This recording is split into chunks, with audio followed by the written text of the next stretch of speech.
Good morning. We came into town today to deal with a company that's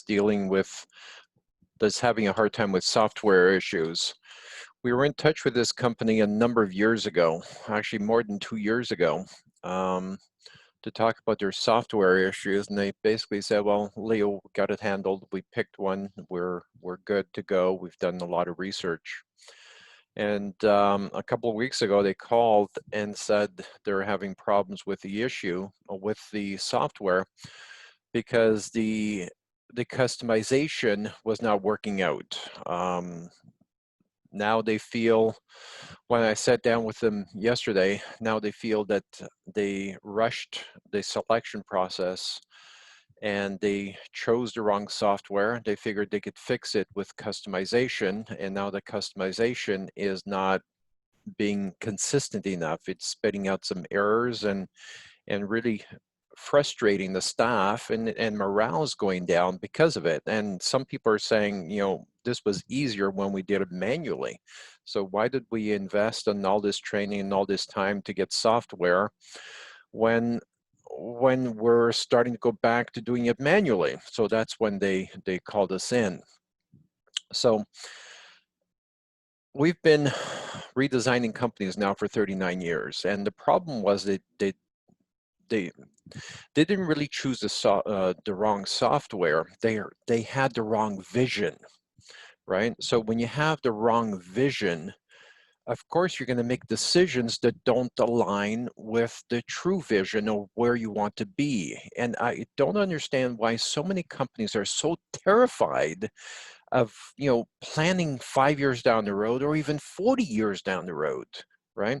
If you don't know where you're going to be 40 years from today, or 5 years from today, or even 12 months from today, how are you making decisions? And this is a perfect example of them not having a visionary on staff, and not really knowing where they're going and what products they're going to diversify into.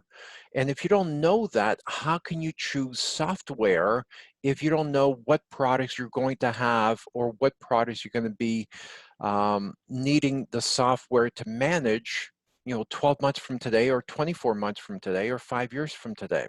And that is the problem here, right? When we talked, and they were kind of picking my brain 2 years ago as to what they should be going, and I freely said, this is what we should do.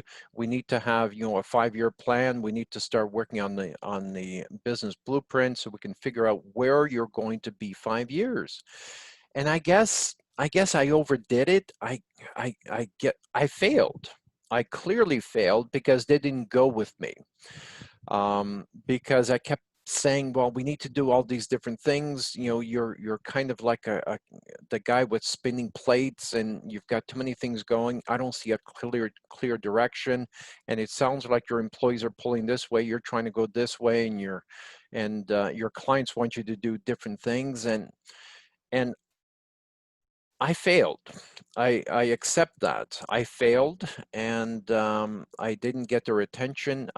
We didn't design a clear direction. I mean, this was all phone conversation, so I didn't get a chance to look at their financials or look at their reviews or systems in place or anything like that. So this was a couple of phone calls we had over the phone.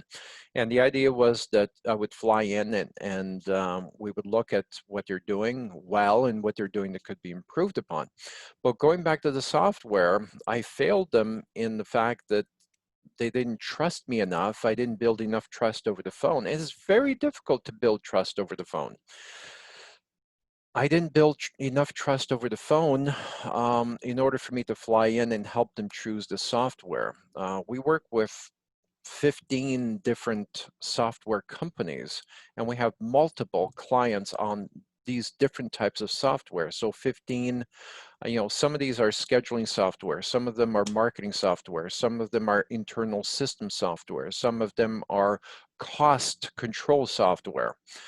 But ultimately, what we're trying to do is create an operating system so you're not populating, you're not entering data in 4 different programs, which is fucking annoying.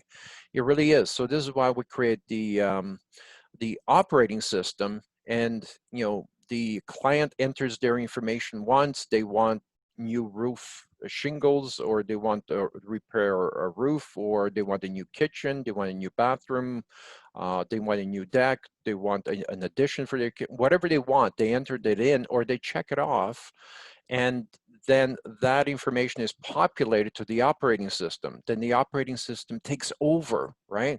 No more human interaction. Once they know they need a new deck or a new kitchen, then the system starts sending them videos of the progress of how to design a kitchen, and it educates the consumer with a drip campaign. And each day, or every second day, depending on how much time, every second day it sends out a video of different kitchen styles, or kitchen styles with an island, or traditional kitchens, modern kitchens, um, pushing off a wall and expanding the kitchen, putting an addition outside to the backyard and expanding the kitchen.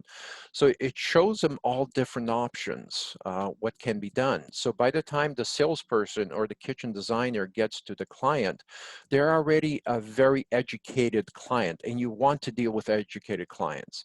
And this is where this particular company kind of failed, because now they started thinking about what I was talking about, that the right software, the right properly designed software should eliminate one or two salaries. I'll explain that in a second. I'm not talking about firing people. We never fire people.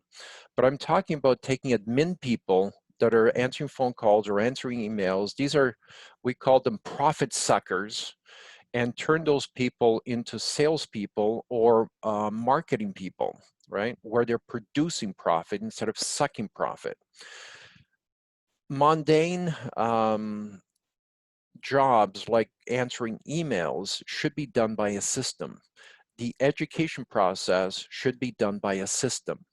So the right system for the right contractor, and whether you're doing 5 million, 3 million, 1 million, or even $500,000, you are ready for a system, because it's either you design a people-oriented company or a systems-oriented company. A systems-oriented company, a contractor doing $20 million should have no more than 3 people in the office. If you have more than 3 people in the office, then you are a people-oriented company.